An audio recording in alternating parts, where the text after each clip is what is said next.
ಬ್ಯಾರಿಟ್ರಿಕ್ surgery ಅಂದ್ರೆ ತುಂಬಾ ಜನಕ್ಕೆ ಅಯ್ಯೋ ನಾವು ಟಿವಿಲಿ ನೋಡಿದೀವಿ, ಯಾರೋ ಸೆಲೆಬ್ರಿಟಿನೋ ಅಥವಾ ಯಾರೋ ದೊಡ್ಡ ವ್ಯಕ್ತಿಗಳು ಡೆತ್ ಆಯ್ತು ಅಂತ ಭಯ ಪಡ್ತಾರೆ. ತುಂಬಾ ಜನಕ್ಕೆ ಅರಿವಿಲ್ಲ. ಬ್ಯಾರಿಟ್ರಿಕ್ ಸರ್ಜರಿ ಅಂದ್ರೆ ಬೇರೆ, ಮತ್ತೆ ಲೈಪೋಸೆಕ್ಷನ್ ಅಂದ್ರೆ ಬೇರೆ. ಲೈಪೋಸೆಕ್ಷನ್ ಮಾಡೋದು ಪ್ಲಾಸ್ಟಿಕ್ ಸರ್ಜನ್, ಬ್ಯಾರಿಟ್ರಿಕ್ ಸರ್ಜರಿ ಮಾಡೋದು ನಮ್ಮಂತ ಲ್ಯಾಪ್ರೋಸ್ಕೋಪಿಕ್ ಅಥವಾ ರೋಬೋಟಿಕ್ ಸರ್ಜನ್ಸ್. ನಾವು ಒಂದು ಕ್ರೈಟೀರಿಯಾ ಇದೆ, ಯಾರಿಗೆ ನಾವು ಲೈಪೋಸೆಕ್ಷನ್ ಮಾಡಬೇಕು, ಯಾರಿಗೆ ಬ್ಯಾರಿಟ್ರಿಕ್ ಸರ್ಜರಿ ಮಾಡಬೇಕು.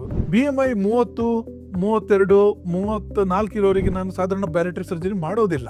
ಇಂಥವ್ರು ಸಾಧಾರಣ ಲೈಪೋಸೆಕ್ಷನ್ ಹೋಗ್ತಾರೆ, ಯಾಕಂದ್ರೆ ಅವರಿಗೆ ಹೊಟ್ಟೆ ಮಾತ್ರ ದಪ್ಪ ಇರುತ್ತೆ, ಕೆಲವರಿಗೆ ಕೈ ದಪ್ಪ ಇರುತ್ತೆ.